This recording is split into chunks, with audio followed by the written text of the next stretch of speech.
Millionaire husband left her for birthing only girls. Years later, he needed a donor. His only match was his daughters. The crystal champagne flute shattered against the Italian marble floor, sending fragments across the pristine kitchen like scattered dreams. Sarah Chen stood frozen, her hand still extended in the air where the glass had been, as her husband's words echoed in the sudden silence. "I want a divorce, Sarah. You've given me 3 daughters. 3. I need a son, an heir, someone to carry on the Chen legacy. You're clearly incapable of providing that." Before we continue this powerful story, I want to know where you're watching from today. Please drop your country or city in the comments below. I love seeing our incredible global community come together over these meaningful stories. And if you're already feeling the emotional weight of Sarah's situation, please hit that like button and subscribe to the channel. Don't forget to ring the notification bell so you never miss another story that will touch your heart and remind you of what truly matters in life. Richard Chen stood across from her in his perfectly tailored Armani suit, his expression as cold and calculated as the business deals that had made him one of San Francisco's youngest billionaires. At 35, he commanded boardrooms and controlled companies worth hundreds of millions. But in this moment in their kitchen, he was destroying the only thing Sarah had thought mattered to him, their family. "Richard," Sarah's voice came out as barely a whisper, her mind struggling to process what was happening. "Our daughters. Emma is only 10. She won top prize at the state science fair last month. You were so proud. And Olivia's violin recital is next week. She's been practicing that piece you love. And baby Lily just said her first word yesterday. She said Dada. Stop." Richard's jaw tightened, a muscle twitching beneath his perfectly shaved skin. "Don't try to manipulate me with sentiment. This is a practical matter. The Chen family has passed its wealth and power from father to son for 8 generations. I will not be the one to break that chain." "But Richard, you know that the baby's gender is determined by the man's chromosomes, not—" "Enough with your nursing school biology," Richard snapped, his composure cracking slightly. "My brother has 3 sons. My cousins all have sons. Every other woman in my family's history has been able to produce male heirs. The problem is clearly with you." Sarah felt her legs trembling and reached for the kitchen counter to steady herself. 24 hours ago, they'd been a family. She'd been planning Lily's first birthday party, thinking about the private school applications for Emma, scheduling Olivia's orthodontist appointments, normal family things. Now her husband was looking at her like she was defective merchandise he needed to return. "When?" she asked, her voice stronger now, fueled by a growing anger. "When did you decide our daughters were worthless? When Emma was born and you cried holding her? When Olivia wrapped her tiny fingers around yours in the NICU? Or was it only when Lily arrived and you realized your precious Y chromosome hadn't made an appearance?" "They're not worthless," Richard said, but his tone suggested otherwise. "They'll be well provided for. The house is yours. The mortgage will be paid off. Each girl will have a trust fund for education. You'll receive substantial alimony and child support. I'm not a monster, Sarah. I'm just a man who knows what he needs and what you can't give me."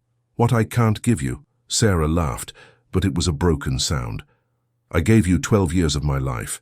I gave up my career to support yours. I gave you 3 beautiful, healthy, brilliant daughters. But because they don't have penises, they're not enough." "Don't be crude," Richard said, straightening his tie. "My lawyers will contact you tomorrow. I'll be staying at the St. Regis until the papers are finalized. I've already had my things moved." "You planned this," Sarah realized, the full betrayal hitting her. "You've been planning this. How long, Richard? How long have you been preparing to abandon us?" He had the decency to look away. "Since Lily was born. When the ultrasound showed another girl, I knew I had to make a change. I'm 35, Sarah. I don't have time to waste on—" He gestured vaguely at her, unable to finish the sentence. "On your family," Sarah finished for him. "On the people who love you." "Mommy?" A small voice came from the doorway. 8-year-old Olivia stood there in her frozen pajamas, clutching her stuffed rabbit. "Why are you crying? Why is Daddy wearing his work clothes? It's night time." Richard's face softened for just a moment, as he looked at his middle daughter. Then the mask slipped back into place. "Go back to bed, Olivia. Mommy and I are just talking." "Are you going on another business trip?" Olivia asked, her voice small and worried. She was the sensitive one, the one who always picked up on emotional undercurrents. "Something like that," Richard said, moving toward the door. He paused beside Olivia but didn't touch her, didn't offer the hug she was clearly hoping for. "Be good for your mother." And then he was gone, the front door closing with a finality that echoed through the house. Olivia ran to Sarah, wrapping her small arms around her mother's waist. "Is Daddy mad at us?" she asked, her voice muffled against Sarah's shirt. Sarah knelt down, pulling her daughter close, breathing in the scent of her strawberry shampoo. "No, baby. Daddy's not mad at you. Daddy's just confused about what's important." "Will he come back?" Sarah closed her eyes, feeling the weight of the lie she was about to tell. "I don't know, sweetheart, but no matter what, we have each other. You and me and Emma and Lily. We're a team, right?" "Team Chen," Olivia whispered, their family motto sounding hollow now. After settling Olivia back in bed, Sarah sat on the floor of her bedroom, her back against the door, and finally let herself fall apart. 12 years. 12 years of marriage, of building a life together, of believing they were partners. She thought about their wedding day, how Richard had promised to love her in sickness and health, for better or worse. Apparently, worse meant giving him daughters instead of sons. Her phone buzzed, a text from Richard. "The movers will come for the rest of my things on Thursday. Please have the girls out of the house. I don't want a scene." He didn't want a scene. He was destroying their family, but he didn't want the messiness of their daughter's tears.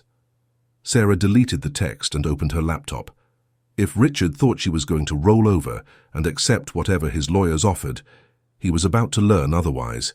She might have given up her nursing career for him, but she hadn't given up her brain. She started researching divorce lawyers, specifically ones who specialized in high-asset cases with custody issues. By morning, she had a plan. She also had 3 daughters to protect and a life to rebuild. Emma was the first to wake, as always. Sarah's eldest daughter had her father's sharp intelligence and her mother's emotional intuition. She took one look at Sarah's red-rimmed eyes and asked, "Where's Dad?"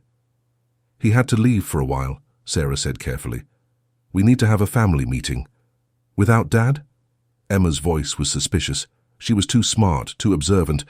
She'd probably noticed things Sarah had tried to hide. The tension, the separate bedrooms for the past month, the way Richard had been pulling away. "Yes, without Dad." Sarah waited until all 3 girls were fed and settled in the living room. Lily played with blocks on the floor, while her older sisters sat on the couch, Emma's arm protectively around Olivia. "Girls, I need to tell you something difficult," Sarah began, choosing her words carefully. "Daddy and I are going to be living in different houses from now on. We're getting something called a divorce." "Why?"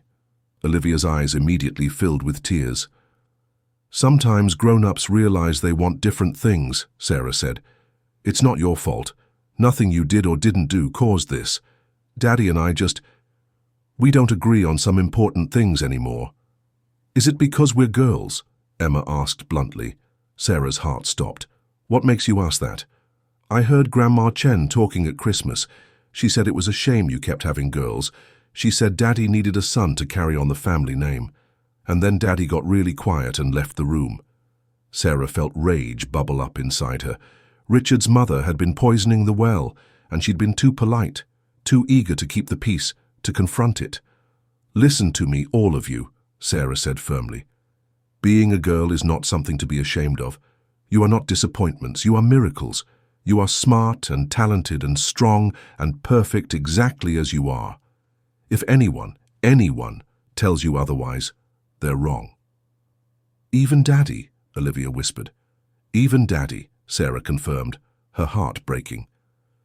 The divorce proceedings were brutal. Richard's team of lawyers came at Sarah with everything they had, trying to minimize alimony, reduce child support, and limit his custody obligations to the bare minimum. They painted Sarah as a gold digger who had failed to fulfill her marital duties by not providing a male heir. Sarah's lawyer, Patricia Gonzalez, was a fierce advocate who'd seen too many women steamrolled by wealthy husbands. "He actually put in writing that you failed to give him sons?" Patricia asked, reading through Richard's initial filing. "In 2018, this reads like something from the 1800s. "He's very traditional," Sarah said dryly. "He's very stupid," Patricia corrected. "California is a no-fault divorce state, but judges still consider behavior when determining support. His blatant discrimination against his own daughters isn't going to play well." The custody battle was particularly painful. Richard wanted minimal involvement, every other weekend, 2 weeks in summer. Just enough to maintain appearances at his country club and business events, not enough to actually parent. "He doesn't even want them," Sarah cried in Patricia's office after a particularly brutal mediation session. "He's abandoning them, but he still wants to control how much money they get, where they go to school, every little detail." "Control is all he has left," Patricia said. "He can't control their gender, so he's trying to control everything else. But we're not going to let him." The news of the Chen divorce spread through San Francisco's elite circles like wildfire. Everyone had an opinion. Some sided with Richard. Wasn't it natural for a man of his stature to want a son? Others whispered about what kind of woman couldn't give her husband an heir. Sarah found herself frozen out of social circles she'd been part of for years. The charity boards, the country club events, the elaborate birthday parties. Suddenly, she was persona non grata, a cautionary tale for other wives. Only a few true friends remained. Lisa Park, whose daughter was in Emma's class, showed up with wine and tissues. "Richard's an ass," she said bluntly. "I never liked him. Too smooth, too perfect. Like a Ken doll with a stock portfolio." "I loved him," Sarah admitted. "I really thought he loved us." "He loved the idea of you," Lisa corrected. "Young, beautiful, willing to give up your career to support his. But the real you? The mother? The woman with her own thoughts and feelings? I don't think he ever saw her." The financial settlement, when it finally came, was less than Patricia had hoped for, but more than Richard had wanted to give. The house was Sarah's, free and clear. Each girl would have a trust fund, though smaller than they deserved. Alimony and child support would keep them comfortable but not wealthy. "You could appeal," Patricia suggested. "Push for more." "No," Sarah decided. "I want this done. I want him out of our lives so we can start healing." Richard's weekend visits started out awkward and quickly became painful. He would pick up the girls in his Tesla, take them to expensive restaurants where they couldn't pronounce the menu items, buy them gifts they didn't need, and return them Sunday evening like checked luggage. "He doesn't know what to talk to us about," Emma reported after one visit. "He asked about school, and when I told him about my science project, he just nodded and changed the subject. He doesn't actually care." "He took us to his office," Olivia added, "but then he just left us in the conference room with iPads while he had meetings. His secretary watched us." Even baby Lily, now toddling and talking, sensed the disconnect. She would cry when Richard picked her up, reaching for Sarah with desperate hands. After 6 months, the visits became less frequent. Richard would cancel at the last minute, claiming work emergencies. Then he stopped calling altogether. The gifts arrived via Amazon. The child support came through automatic transfer. But the man himself, he vanished from their lives as efficiently as he'd once managed hostile takeovers. Sarah threw herself into rebuilding. She went back to school, earning her nurse practitioner degree through night classes and online courses. She sold Richard's wine collection and the jewelry he'd given her, using the money to fund the girls' activities. Emma flourished in STEM programs. Olivia's violin skills blossomed under a new teacher. Lily grew from a toddler into a fierce little girl who approached life with determination. "We don't need him," became Sarah's mantra, and slowly it became true. The call came 3 years after the divorce was finalized. Sarah didn't recognize the number but answered anyway. It could be about the girls. "Sarah, it's Richard." She almost dropped the phone. 3 years of silence, and now he was calling like it was normal. "What do you want?" She didn't bother with pleasantries. I need to see you. To talk to you. It's important." if this is about reducing child support. No, he interrupted. It's not about money. I'm getting married again. To Vivian Liu. Sarah felt nothing. No jealousy, no pain, just a vague curiosity. Congratulations. I fail to see why this requires a conversation. Her family, they're very traditional, like mine.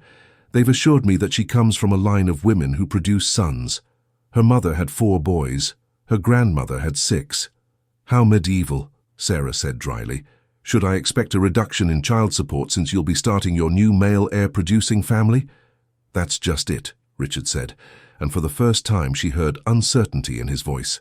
I want to make things right with the girls first, before I start a new family. Vivian thinks it would be bad luck to have unresolved issues with my daughters. Your daughters, Sarah repeated. The ones you haven't seen in 2.5 years. The ones you abandoned because they had the audacity to be born female. I know I've made mistakes. Mistakes? Sarah laughed bitterly. Richard, you threw away 3 beautiful children because they didn't have Y chromosomes. That's not a mistake. That's a fundamental character flaw. Can we meet, please? Just coffee. I want to discuss setting up better trust funds for them, maybe establishing a regular visitation schedule again. Sarah wanted to say no. Every fiber of her being screamed to protect her girls from more disappointment, but she also knew Emma had started asking harder questions about why their father didn't want them. Maybe closure would help. Fine, she agreed, but not coffee. You come to the house. You face your daughters in their space. And if you hurt them again, Richard, I swear to God I will destroy you in ways your lawyers can't protect you from. The visit was scheduled for a Saturday afternoon. Sarah prepared the girls, trying to balance honesty with protection. Your father wants to see you, she told them over breakfast. He's getting married again and wants to talk to you first. Is he marrying someone who can give him sons? Emma asked, now 13 and too perceptive for her own good. That seems to be the plan, Sarah admitted. What if she has girls too, Olivia wondered. Will he divorce her like he divorced you? I don't know, sweetheart. That's his choice to make. I don't remember him, Lily said matter-of-factly. She was 5 now, with no memories of the father who'd left when she was barely 2. That's okay, Sarah assured her. You don't have to remember someone to meet them. Richard arrived exactly on time, because of course he did. Punctuality was part of his personal brand. He stood on the doorstep of the house he'd once lived in, looking older than his 38 years. Success had hardened his features, made him look carved from marble. Sarah, he said, nodding formally, you look well. I am well, she replied, not moving aside. My daughters are well. We've built a good life without you. He flinched slightly. May I come in? She stepped aside, and he entered the home that had once been his. Sarah watched him take in the changes, the walls covered in the girls' artwork and academic achievements, the lived-in comfort replacing his sterile perfection, the photos documenting 3 years of birthdays, holidays, and milestones he'd missed. The girls were waiting in the living room, arranged like a receiving line. Emma stood protective and suspicious. Olivia sat nervously twisting her hands, and Lily observed with the fearless curiosity of a child who had no emotional investment in this stranger. Hello, girls, Richard said awkwardly, standing in the doorway like he needed permission to enter further. Hi, Olivia whispered. Emma said nothing. Lily waved cheerfully the way she would to the mailman. You've all grown so much, Richard continued, clearly struggling. Emma, you must be 13 now. You should know how old your daughters are, Emma said coldly. Richard's jaw tightened, but he nodded. You're right, you're 13, Olivia is 11, and Lily is 5. 5 3/4, Lily corrected. My birthday is in 2 months. Are you coming to my party? The question hung in the air like a challenge. Sarah watched Richard squirm. That depends on several things, he said carefully. Like what? Lily pressed. Do you have to work? Mommy says you always have to work. That's why you don't visit. Sarah bit her lip to keep from correcting this generous interpretation of Richard's absence. Something like that, Richard said. He moved further into the room, sitting stiffly on the edge of the armchair he used to favor. I wanted to talk to you all about some changes in my life. You're getting married, Emma stated. Mom told us. Yes, to a woman named Vivian. She's very nice. She wants to meet you. Why? Emma challenged. We're not her family. We're barely yours. Emma, Sarah warned gently, but her daughter wasn't finished. No, Mum. He needs to hear this. He left us because we're girls. He hasn't called, hasn't visited, hasn't shown up for anything important in 3 years. And now he wants to play happy families because his new wife thinks it's bad luck to abandon your children? That's not how this works. Richard looked genuinely shaken by Emma's directness. I understand you're angry. I'm not angry, Emma interrupted. I'm indifferent. You're a stranger who happens to share my DNA. But Olivia cried herself to sleep for a year. Lily doesn't even know you. So if you're here to make yourself feel better before starting your new family, you can leave. I'm here to make things right, Richard insisted. How? Olivia spoke up, her voice trembling. How do you make it right that you left because we're not boys? How do you fix making us feel like we're not good enough? Richard's composed facade cracked. I made a terrible mistake. I let family pressure and outdated traditions cloud my judgment. I see that now. Because your fiancé told you to, Emma said flatly. Not because you actually believe it. That's not... Richard stopped, running a hand through his perfectly styled hair. You're right. Vivian did push me to reconnect. But being here, seeing you all, seeing what I've missed, I realize how wrong I was. What did you miss? Lily asked innocently. You don't know anything about us. Richard looked at his youngest daughter, really looked at her for perhaps the first time. You're right, I don't. Tell me about yourselves, please. The girls exchanged glances, a silent conversation Sarah couldn't interpret. Finally, Olivia spoke. I'm first chair violin in the youth orchestra. I've won 3 competitions. I'm composing my own pieces now. That's wonderful, Richard said, and he seemed to mean it. You always had a musical ear, even as a baby.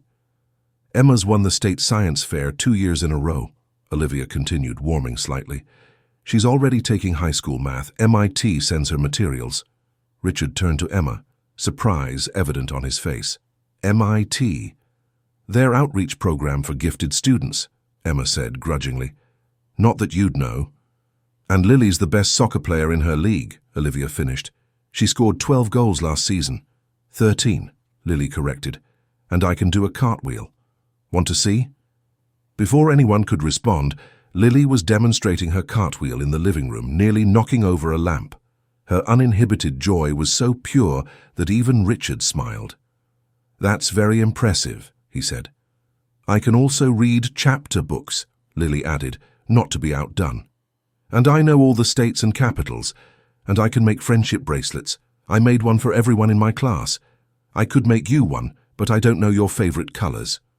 The offer hung in the air, innocent and devastating. Richard's face went through several emotions before settling on something like regret. Blue, he said quietly. My favorite color is blue. Mine too, Lily exclaimed. We match. The rest of the visit was less tense but still awkward. Richard asked appropriate questions about school and activities. He admired report cards and art projects. He promised to increase their trust funds and set up college savings accounts. He mentioned that Vivian would like to meet them, maybe over dinner. But when he left an hour later, the house felt lighter, like a storm had passed. Well, Sarah asked her daughters. How do you feel? Confused, Olivia admitted. He seemed different, sadder. He seemed like he was checking boxes, Emma said cynically. Make peace with abandoned daughters. Check. Now he can start his new family with a clear conscience. I like him, Lily announced. He's not as fun as Uncle Mike, but he's okay. Can I really make him a bracelet? If you want to, Sarah said, ruffling her youngest daughter's hair. What do you think, Mom? Emma asked. Is he really sorry, or is this just about his new wife? Sarah considered her words carefully. I think people can have multiple motivations. Maybe Vivian pushed him to reach out, but that doesn't mean he can't genuinely regret his choices. The question is whether he'll follow through or disappear again. Richard did follow through, at least initially. He set up monthly dinners, always at restaurants, always slightly formal. He attended Lily's soccer games, sitting stiffly on the sidelines in his designer suits.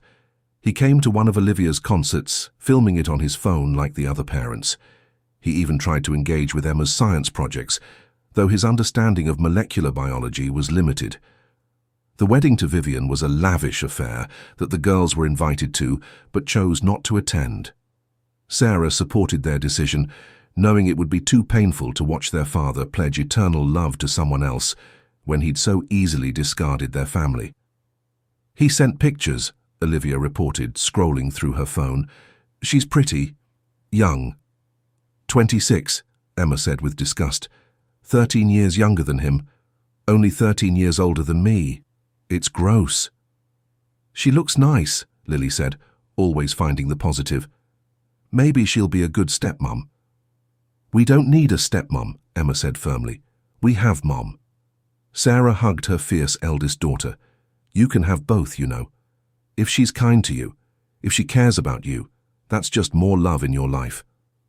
"If she gives him sons, he'll forget about us again," Emma predicted darkly. Sarah feared she was right, but hoped she was wrong. The announcement of Vivian's pregnancy came 6 months after the wedding, delivered via an awkward phone call from Richard. "We're having a baby," he said, his voice carefully neutral. "Due in September." "Congratulations," Sarah said, meaning it. Every child was a blessing, regardless of the circumstances. "We don't know the gender yet," he added quickly, "but Vivian's family history suggests a boy," Sarah finished. "You're expecting your long-awaited son."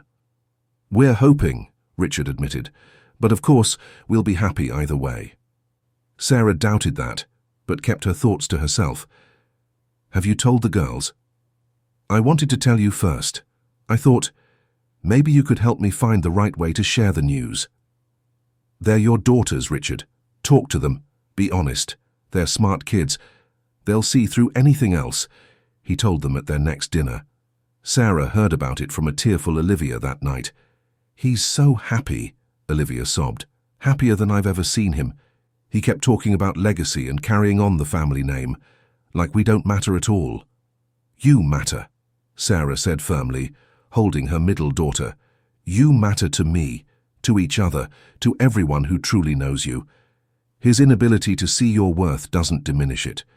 "What if the baby is a boy?" Olivia asked. "Will he love it more than us?" Sarah wanted to lie, to offer false comfort, but her daughters deserved truth. "He might," she admitted, "but that's about his limitations, not your worth. Some people have small hearts that can only love in certain ways. That's their tragedy, not yours." When Vivian gave birth in September, it was to a healthy baby girl. The news reached Sarah through the gossip network before Richard could call.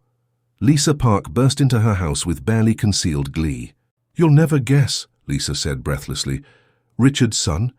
It's a daughter, a beautiful, healthy daughter, and apparently he walked out of the delivery room without even holding her."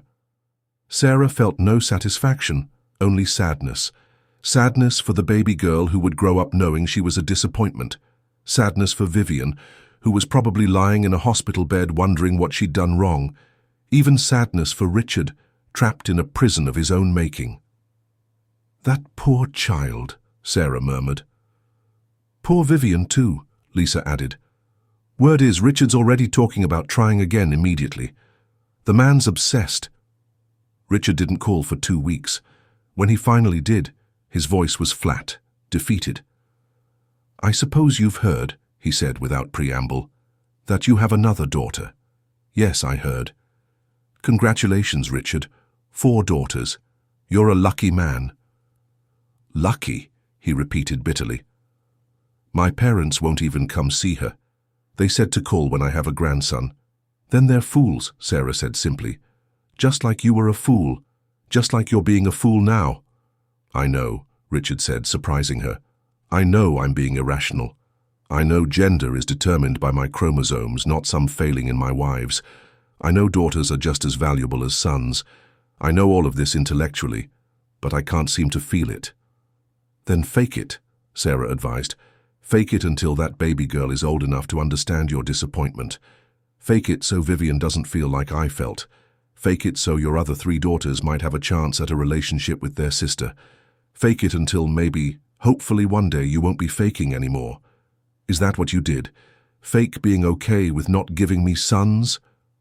Sarah laughed, really laughed.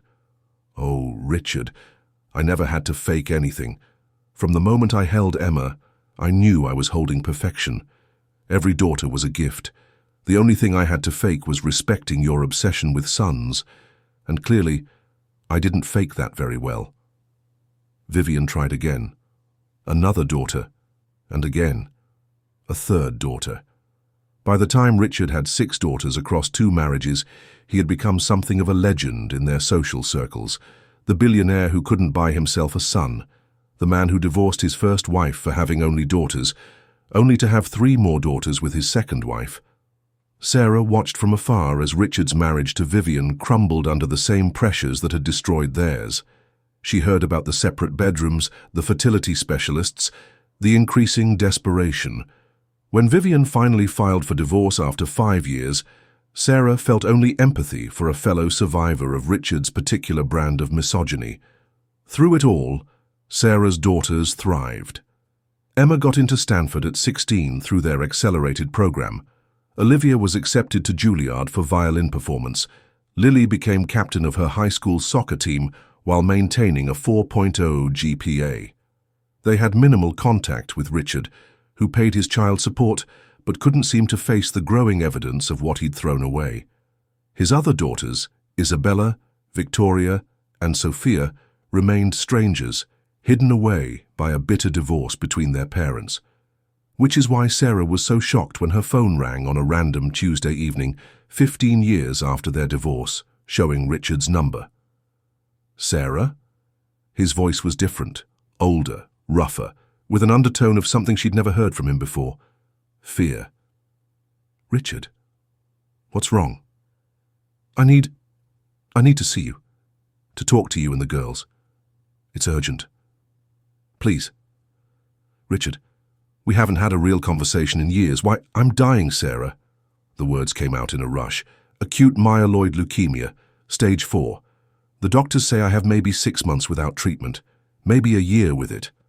But I need a bone marrow transplant, and none of the registries have found a match." Sarah sank into a chair, her mind spinning. "I'm sorry to hear that, Richard, but I don't understand what my best chance for a match is a blood relative, a child, my daughters." His voice cracked on the last word. "The daughters I threw away, the daughters I said weren't good enough. They're my only hope." The irony was so profound that Sarah couldn't speak for a moment. When she finally found her voice, it came out steady, despite the storm of emotions inside her. "You want our daughters, the ones you abandoned for being female, to undergo a medical procedure to save your life." "I know how it sounds," Richard said desperately. "I know I have no right to ask, but I'm begging you, Sarah, let me talk to them. Let me try to make things right before it's too late." "Make things right?" Sarah laughed bitterly. "Richard, you missed 15 years of their lives. You made them feel worthless because of their chromosomes. You can't make that right with a deathbed apology." "I know," he whispered. "God, I know. But I have to try. And there's more. If I die, Vivian's taking her girls back to Taiwan. Your daughters would lose any chance of knowing their sisters. I failed all 6 of them, but maybe they can have each other." Sarah closed her eyes, seeing her daughters' faces. Emma, now 25, and in her 2nd year of medical residency. Olivia, 23 and performing with the New York Philharmonic. Lily, 21, and playing professional soccer while finishing her degree. "I'll talk to them," she said finally. "But Richard, this is their choice. Not mine, not yours. Theirs. And if you hurt them again, if you make them feel used or worthless, dying will be the least of your problems." "I understand," Richard said. "Thank you, Sarah. Thank you for being better than I deserve." Sarah called a family meeting for the following weekend. It was rare to have all 3 girls home at once, but they made it work, sensing the urgency in their mother's voice. They gathered in the living room, the same room where Richard had last sat awkwardly 15 years ago, trying to reconnect before his wedding to Vivian. "Your father called," Sarah began, and watched three very different reactions cross her daughters' faces. Emma's expression hardened into her professional mask. Olivia's hand went to her throat in her old nervous gesture. Lily looked curious but wary. "Let me guess," Emma said, her voice clinical. "He needs something." "He's dying," Sarah said simply. "Leukemia. He needs a bone marrow transplant." The room fell silent. Even Emma's cynicism couldn't stand up to the weight of that revelation. "And he wants us to get tested," Lily said. It wasn't a question. "Yes. You're his best chance for a match, apparently. Better than his other daughters because of different maternal genetics." "His other daughters," Olivia repeated softly. "Our sisters we've never met." "Also true. He says if he dies, they'll likely return to Taiwan with their mother. You'd lose any chance of knowing them." "So he's using them as emotional blackmail," Emma said harshly. "Typical." "Emma," Olivia chided gently. "He's dying." "So? We've been dead to him for 15 years. Why should his mortality change anything?" "Because we're better than he is," Lily said quietly. "Because we were raised by Mom, not him. Because we know that people's worth isn't conditional on their gender or what they can do for us." Emma turned to her youngest sister, surprise and something like pride on her face. "When did you get so wise?" "Therapy," Lily said with a wry smile. "I've been working through my daddy issues. Turns out being abandoned for your gender leaves some scars. Who knew?" They sat in silence for a moment, each processing the news in their own way. "What exactly would testing involve?" Olivia asked, ever practical. "A blood test initially," Sarah explained. "If you're a match, then the donation process is more involved, but generally safe. It's not like donating a kidney. Bone marrow regenerates." "I'm a doctor," Emma said dryly. "I know the medical implications. I'm more concerned about the emotional ones. What happens if we get tested and we're not matches? Does he disappear again? What if we are matches? Does he suddenly want to play father?" "Those are questions you'd have to ask him," Sarah said. "He wants to meet with you, all of you." "What do you think we should do, Mom?" Lily asked. Sarah had been dreading this question. I think this is a chance for you to show who you are. Not to him, but to yourselves. Whatever you decide, I'll support you. But make the decision based on your values, not your hurt." "Our hurt is valid," Emma said firmly. "Absolutely," Sarah agreed. "Your hurt is valid, your anger is justified, your resentment is earned. But those feelings don't have to control your actions. You get to choose who you want to be in this moment." "I want to meet our sisters," Olivia said suddenly.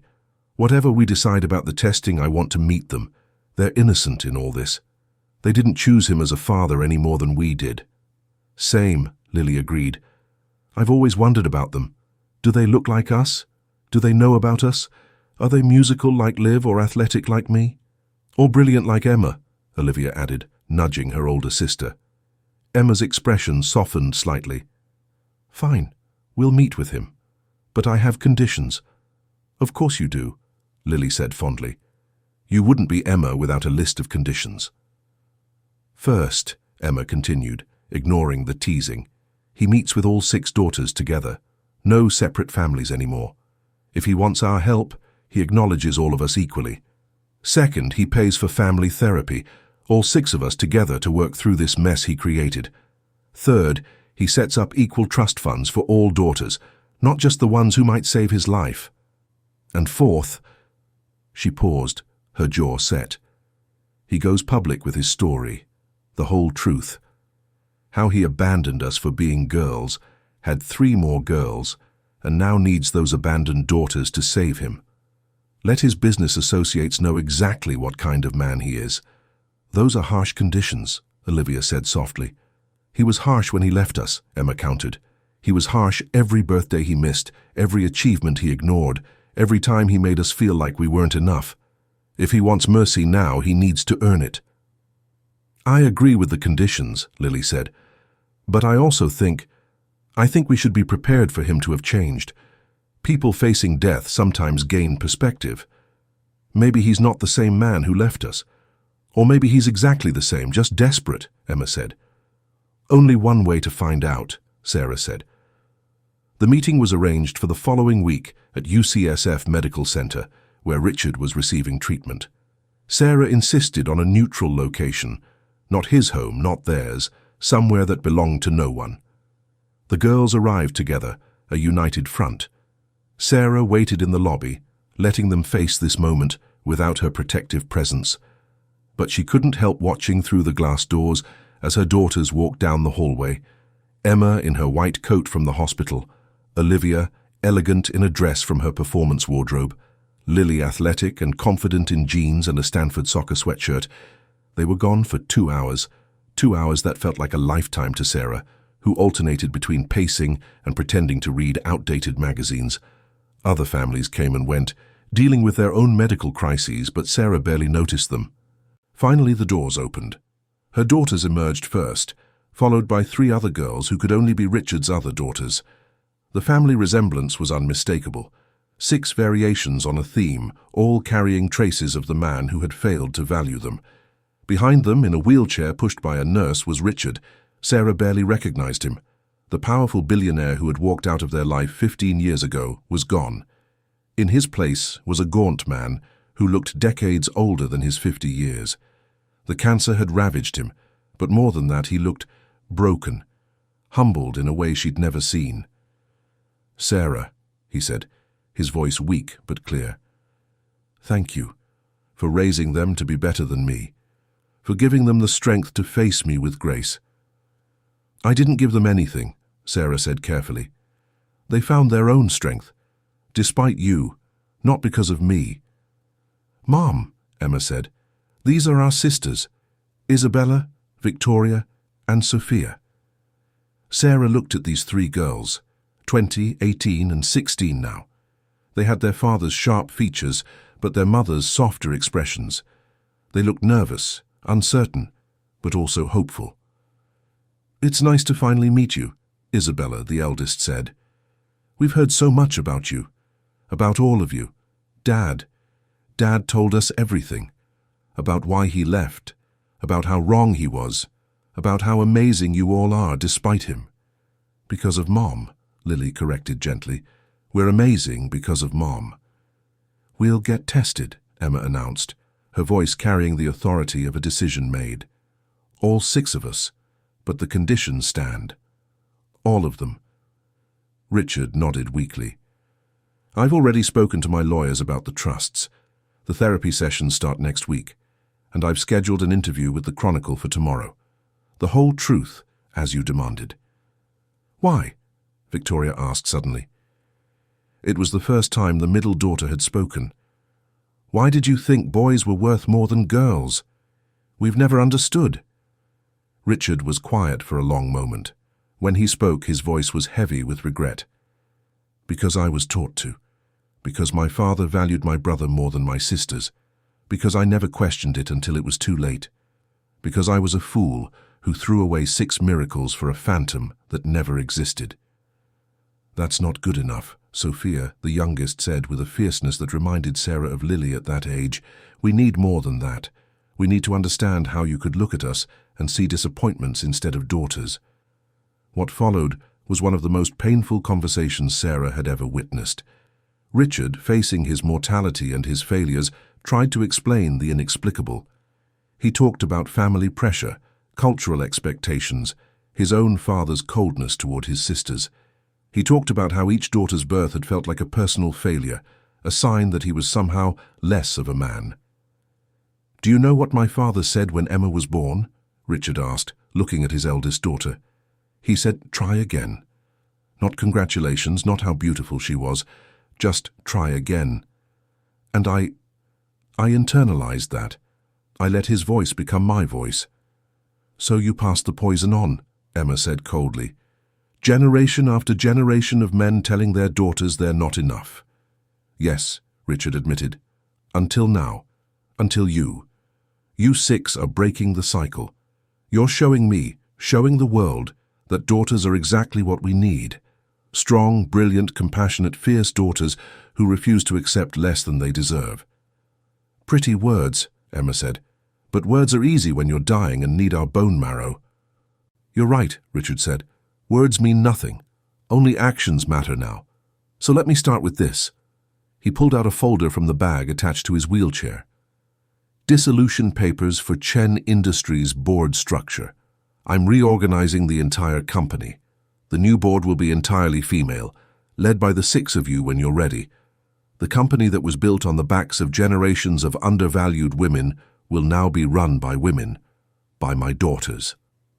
The 6 sisters exchanged glances, a silent communication that transcended their lack of shared history. We don't want your company, Isabella said. We want a father.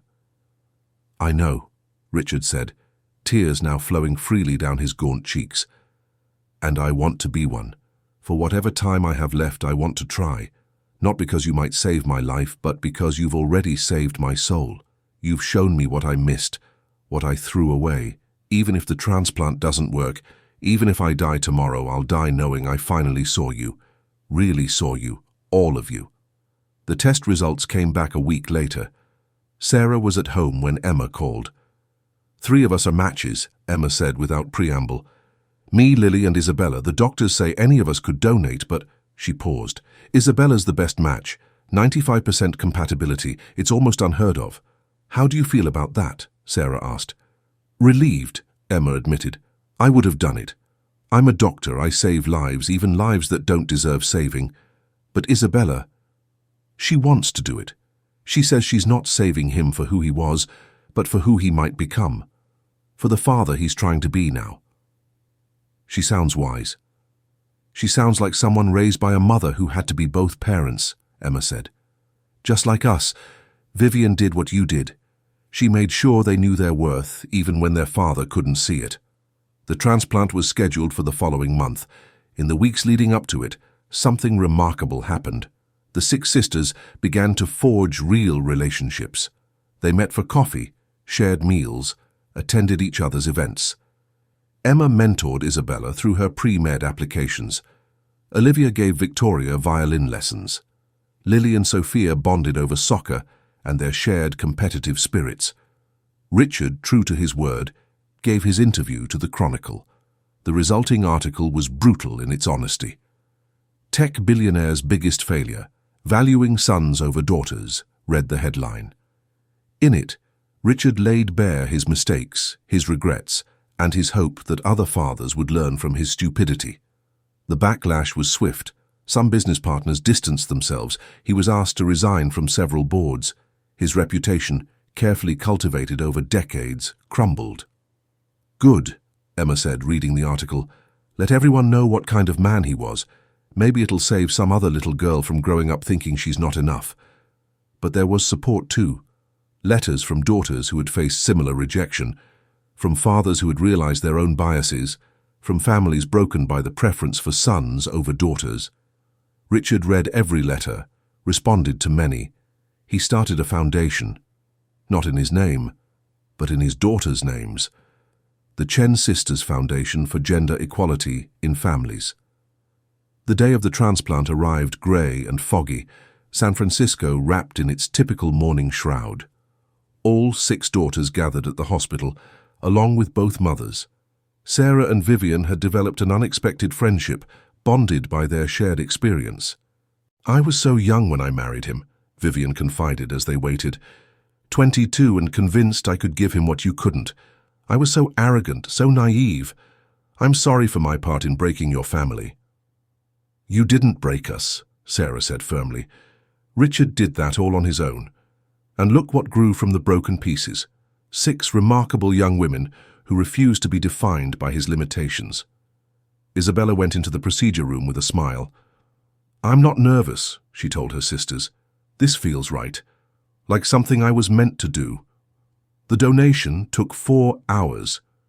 The other 5 sisters waited together, playing cards, sharing stories, becoming more of a family with each passing moment. Richard was in another room, being prepared to receive the gift of life from the daughter he'd initially rejected for her gender. It's poetic justice, Lily observed. He wanted sons to carry on his legacy. Instead, a daughter is literally giving him her bone marrow. You can't get more legacy than that. I still haven't forgiven him, Emma said quietly. I don't know if I ever will, but I'm glad Isabella could. I'm glad one of us could choose love over anger. We all chose love, Olivia corrected. Love for each other, love for our sisters we'd never met, even love for the idea of who he could become. That's not weakness, Em, that's strength. The transplant was successful. Richard's body accepted Isabella's bone marrow, though the recovery was long and difficult. There were complications, setbacks, moments when they thought they'd lose him anyway, but he fought with a determination his daughters had never seen before.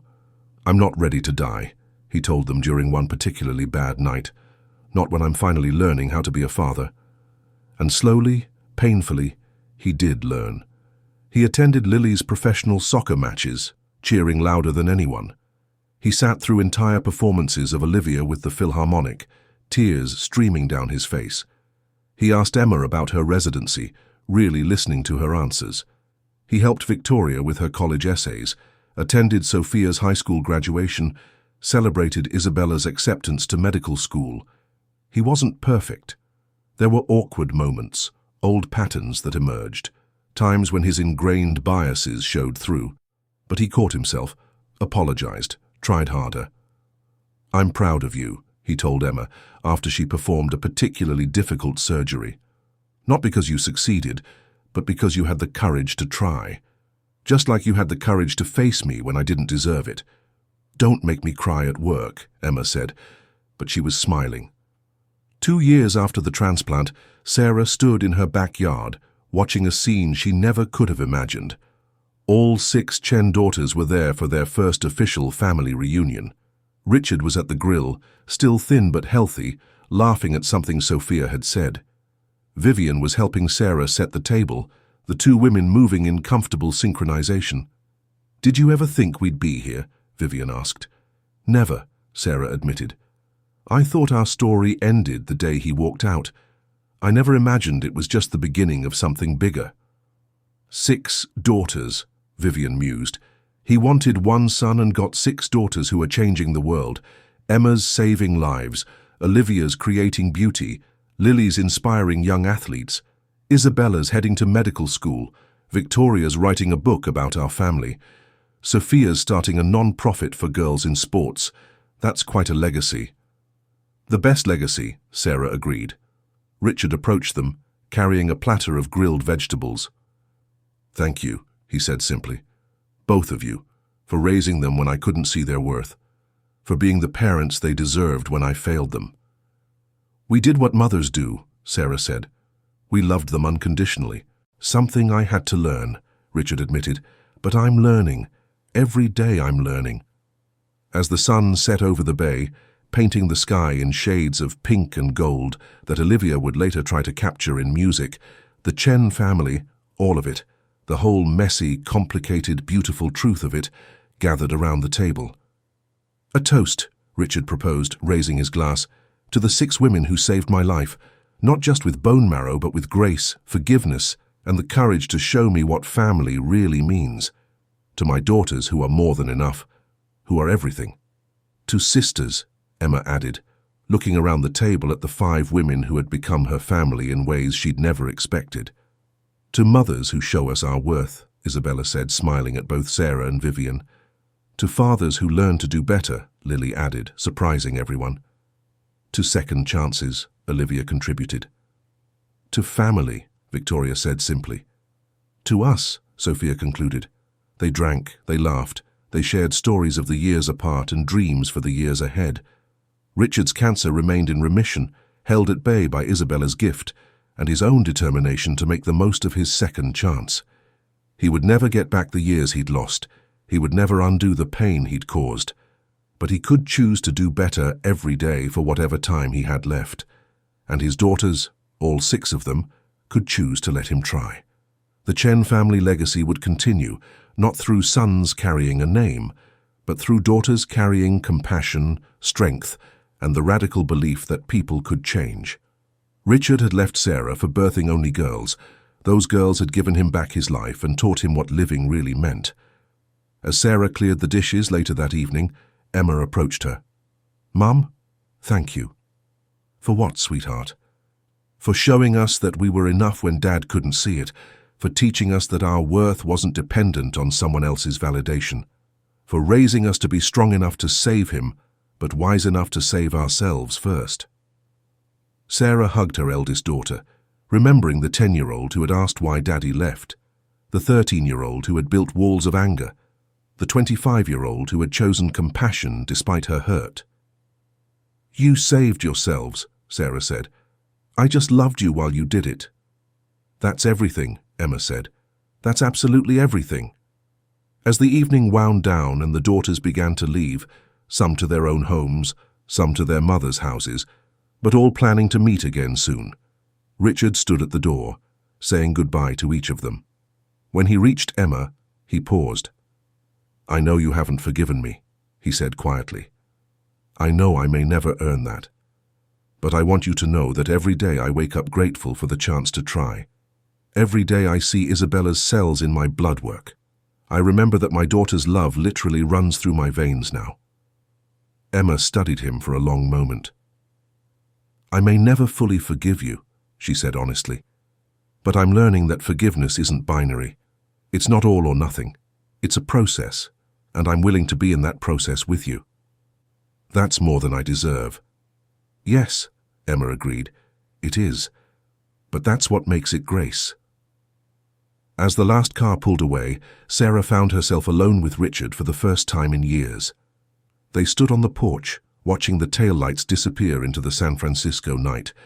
"Do you ever wonder what would have happened if I hadn't been such a fool?" Richard asked. "If I had celebrated Emma's birth instead of seeing it as a failure? If I had cherished what I had, instead of obsessing over what I didn't?" "Sometimes," Sarah admitted. "But then I think about who our daughters became because of your absence, not despite it. They learned to value themselves without male validation. They learned that their worth wasn't conditional. They learned to be complete humans, not just wives or daughters waiting for approval. Would they be as strong if you had stayed but remained unchanged?" Richard considered this. "So my greatest failure became their greatest strength." "In a way. Though I wouldn't recommend abandonment as a parenting strategy," Sarah said dryly.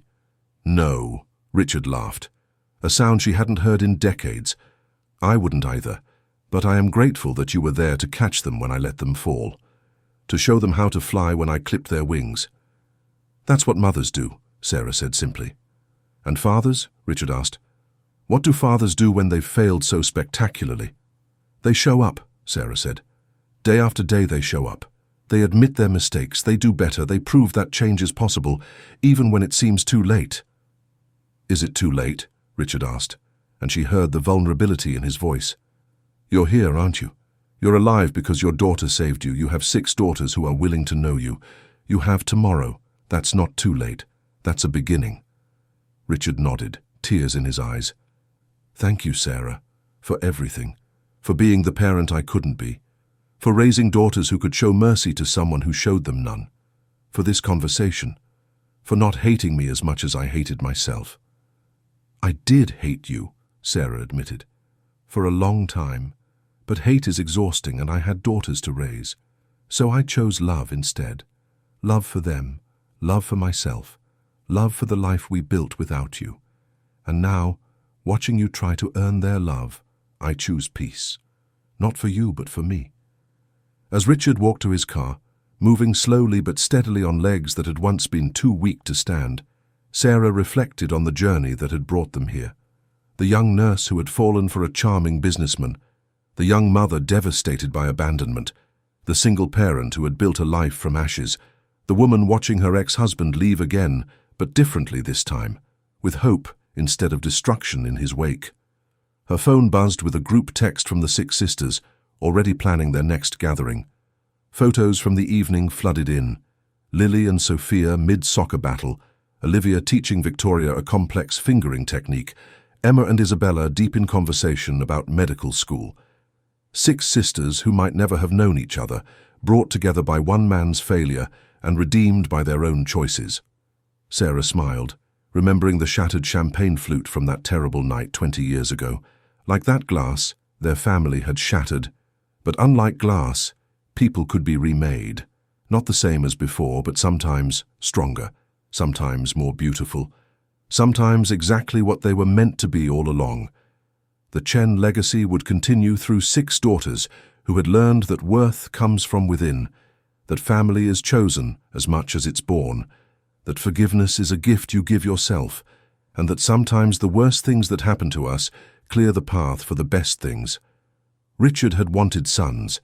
Instead, he got 6 daughters who taught him what strength really looked like, who saved his life with their bone marrow and their grace, who proved that the future isn't carried in Y chromosomes, but in the hearts of children brave enough to become themselves despite their parents' limitations. As Sarah turned off the porch light and went inside her quiet house, she thought about calling her daughters, then decided against it. They were living their lives, saving patients, making music, scoring goals, studying, writing, dreaming. They didn't need her checking in constantly anymore. They were complete, confident, capable women who knew their worth. And that, more than any male heir could have been, was a legacy worth leaving. The next morning, Sarah woke to find an email from Richard. The subject line read simply, "Thank you." Inside was a photo from the previous evening that Vivian had taken. All 6 daughters were laughing at something, their faces bright with joy and connection. But what struck Sarah most was the expression on Richard's face as he watched them. It was the look of a man who had finally understood what he'd almost missed, that love multiplied when divided among daughters, that strength came in many forms, that the family he'd wanted had been there all along, waiting for him to see it. Below the photo, Richard had written, "I spent 20 years believing I needed a son to carry on my legacy. I never realized my legacy was already secure in 6 daughters, who refused to let my blindness define their worth. Thank you for raising them to be everything I couldn't see. Thank you for showing them their value when I couldn't. Thank you for creating a family strong enough to survive my destruction and generous enough to include me in its rebuilding. The Chen name will live on, not through sons I never had, but through daughters I never deserved. And that's exactly as it should be." Sarah closed the email and smiled. Outside her window, San Francisco was waking up, the morning fog beginning its slow retreat. Somewhere in the city, Emma was starting her rounds at the hospital. Olivia was tuning her violin for morning practice. Lily was probably already on the soccer field. Isabella, Victoria, and Sophia were beginning their days, carrying with them the knowledge that they were enough, had always been enough, would always be enough. The millionaire who had left his wife for birthing only girls had been saved by those very daughters. But more than his life, they had saved his soul. They had shown him that the treasure he'd spent decades seeking had been there all along, wrapped not in blue blankets but in pink ones, carrying not his Y chromosome, but his capacity for growth, redemption, and love. The Chen sisters, all 6 of them, were his legacy. And what a legacy it was. Sarah poured her coffee and opened her laptop to start her own day. She had patients to see, lives to touch, her own legacy to continue building. But first, she sent a reply to Richard's email. Just 2 words, but they carried 20 years of pain, growth, and ultimately peace. "You're welcome." And with that, she closed the chapter on old wounds and opened herself to the new story they were all writing together. A story of families broken and rebuilt, of daughters undervalued and triumphant, of fathers lost and found, of mothers who held it all together with love and determination. It wasn't the story any of them had planned, but it was the story they had lived, were living, would continue to live, and it was more than enough. It was everything. Thank you so much for joining me on this emotional journey. If this story touched your heart, please take a moment to like this video and subscribe to our channel. Hit that notification bell so you never miss another powerful story about family, forgiveness, and the strength found in unexpected places. I'd love to hear your thoughts in the comments below. What would you have done in the daughter's place? Have you ever had to choose between justified anger and compassion? How do you think society's preference for sons over daughters affects families? Share your own experiences and insights. Remember, sometimes the greatest gifts come disguised as disappointments, and the strongest families are those built on choice, not just chance. Until next time, keep choosing love, keep choosing growth, and keep believing that it's never too late for redemption.